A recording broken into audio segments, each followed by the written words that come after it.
If your home has just come off the market and hasn't sold, don't be discouraged. The reason it didn't sell may have nothing to do with your home or the market. In reality, your home may have been one of the more desirable properties for sale. So why didn't your home sell?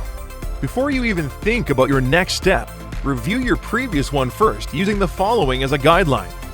An expired listing usually reflects a problem in one or more of these four major areas: teamwork, pricing, condition of your home, and marketing. Starting with teamwork. Review the kind of relationship you had with your real estate agent.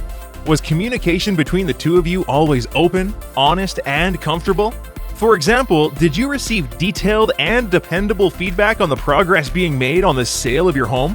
The next point is to review your asking price. Did it work for or against you? Keep in mind that pricing too high is as dangerous as pricing too low.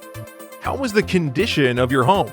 Did your home present itself with showcase quality both inside and out? Remember, there's lots of competition out there, especially from new homes. Keep in mind too that a house in move-in condition invites a sale. And last but not least, did your realtor best represent your needs with a solid, innovative marketing plan?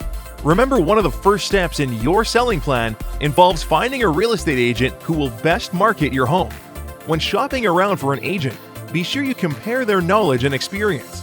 Remember that not all agents are the same, and this can make the difference between selling your home fast and for the most amount of money, or not selling it at all.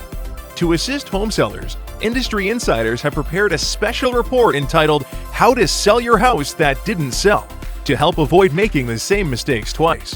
Thank you for watching. Claim your free special report now.